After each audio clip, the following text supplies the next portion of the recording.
Parece que Estados Unidos le agarró el gusto a lo de librar guerras proxy contra sus rivales y enemigos, y no contentos con la que llevan a cabo contra Rusia a través de Ucrania, ahora se decantan con una contra Irán, pero a manos de los israelíes.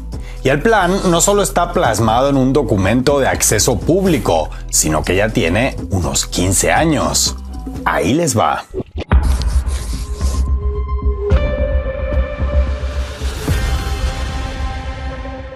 Washington tiene décadas tratando de deshacerse del sistema que gobierna Irán desde el triunfo de la Revolución Islámica allá por 1979.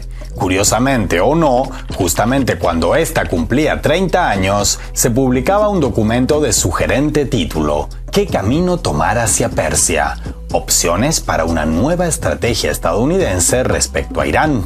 El texto fue elaborado por el Saban Center for Middle East Policy, un think tank que presume de llevar a cabo sus investigaciones para promover una mejor comprensión de las opciones políticas a las que se enfrentan los responsables políticos estadounidenses en Oriente Medio. En otras palabras, mucho menos rimbombantes pero más sinceras, son una especie de asesores de técnicas de injerencia para Asia Central. El texto, insistimos que publicado allá por 2009, mantiene una vigencia entre desconcertante e inquietante, especialmente a la luz de los sucesos noticiosos actuales.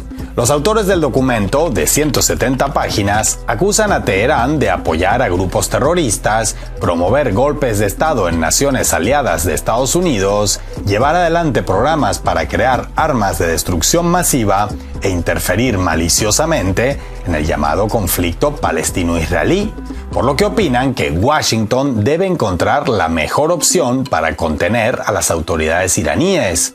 Lo peliagudo del caso, sin embargo, es que en el propio texto, en un alarde de cruda sinceridad o de afilado humor negro, sostienen que esa mejor opción debe elegirse entre las 9 malas opciones que proponen y analizan. Ojo, lo de 9 malas opciones es su definición, no nuestra. El texto presenta las posibles estrategias a seguir, clasificadas en 4 grupos, dependiendo de su grado de diplomacia o militarismo, par de aspectos que Washington entiende como inseparables, aunque las dosis de cada una puedan variar según el caso. Así, las propuestas principales girarían en torno a disuadir diplomáticamente a Teherán, disuadirlo militarmente, lograr un cambio de régimen o desarmarlo. Por supuesto, entre ellas, como no podía ser de otra forma, tratándose de un documento pensado para ser leído por las más altas instancias políticas estadounidenses, se contempla la posibilidad de una invasión en toda regla, una propuesta que los autores califican como la única solución definitiva a su largo conflicto con la República Islámica. Tan tiernos, al menos eligieron la expresión solución definitiva en lugar de solución final. Sin embargo, teniendo en cuenta que el análisis se realizó con, en palabras de los autores, las costosas y frustrantes guerras de Irak y Afganistán, entonces en pleno desarrollo, estos lamentan, sin disimulos, textualmente, las pocas ganas de organizar una invasión a Irán existentes en Estados Unidos por aquellos años. No es el objetivo de este video analizar todas y cada una de las 9 malas opciones propuestas en el documento, sino centrarnos en la más vigente e inquietante de ellas, tan vigente e inquietante que hasta el título del capítulo provoca escalofríos: dejar que Bibi Netanyahu se encargue. El hecho de que exista un episodio con ese título es significativo en múltiples aspectos. Por lo pronto, llama la atención el rol que Washington confiaba a Benjamín, alias Bibi Netanyahu, desde hace al menos 15 años. El de una especie de matón sin escrúpulos al que pinchar para que se líe a golpes o tiros por ellos. Además, los enfoques y argumentos usados por los autores del documento siguen siendo fiel reflejo del pensar y actuar de Washington 15 años después de escritos y, como si eso fuera poco, más que reflexiones de un think tank estadounidense, hoy parecen obra de Nostradamus. El espíritu del capítulo Leave It to Bibi gira en torno a una idea tan sencilla como cínica: analizar los pros y contras de emprender una estrategia para lograr que Tel Aviv enfrente militarmente a Teherán, de tal forma que tanto las críticas internacionales como las represalias iraníes se desviaran de Estados Unidos y recayeran en Israel, tal como se afirma textualmente en el segmento dedicado al tema. Es decir, dado que los israelíes tienen tantos o más motivos para desear la caída del sistema que gobierna Irán como los estadounidenses, la idea sería aprovechar ese objetivo común para que otros hagan el trabajo sucio, de forma que Washington cosechara la mayoría de las ventajas de esa colusión, pero casi ninguno de sus inconvenientes. ¿Qué podría salir mal? Pues según los autores del documento, muchas cosas podrían salir mal. Tantas que dedican 10 páginas a analizar los diferentes escenarios y sus consecuencias, agrupándolos en un esquema que podríamos definir como de semáforo. Según esa lógica, una opción sería, otra vez textualmente, dar luz verde a Israel. Eso implicaría que Tel Aviv ataque instalaciones militares o nucleares iraníes, pero con cobertura militar para sus aviones por parte de Estados Unidos, mediante su amplia presencia en la región. La ventaja sería un golpe directo contra Irán sin que Washington interviniera abiertamente, pero la desventaja es que nadie se creería que no existió esa cobertura, mucho menos los iraníes, por lo que para Teherán, Washington sería tan responsable como Tel Aviv y actuaría en consecuencia. Otra opción, siguiendo la terminología de semáforos del documento, sería dar luz amarilla a los israelíes, que sería algo parecido a como tantos conductores interpretan las luces amarillas, como una luz verde, pero con algo más de riesgos.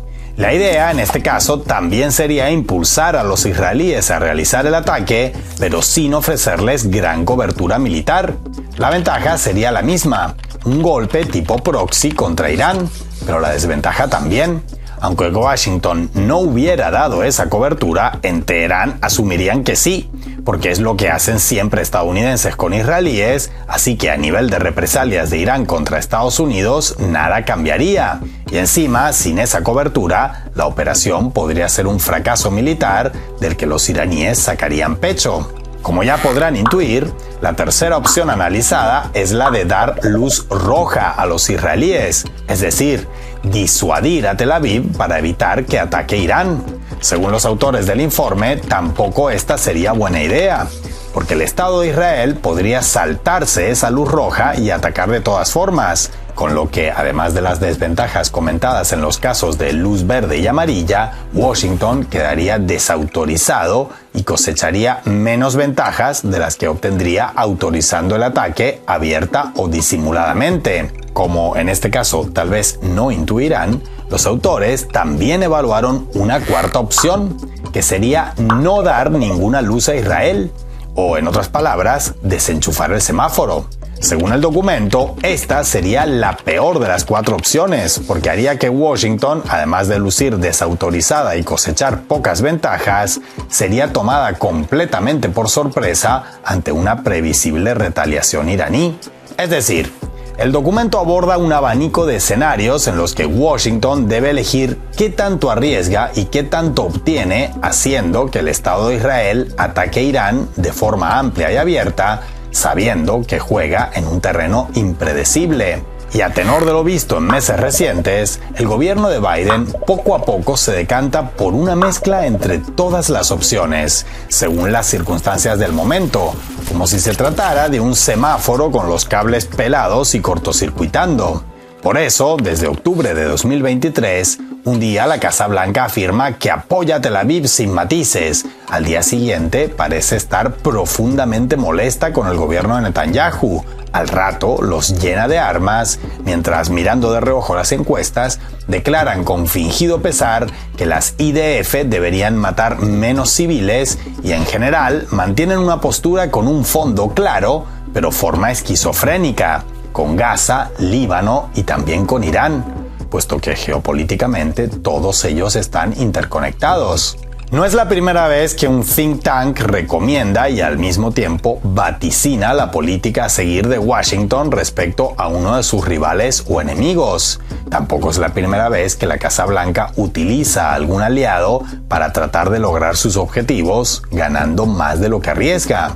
Así fue el caso del informe RAND, que propuso y analizó la manera en que Estados Unidos debería tratar de dañar a Rusia valiéndose de Ucrania, asunto al que dedicamos un completo video en su momento. Ojo, las diferencias entre ambos casos abundan, obvio.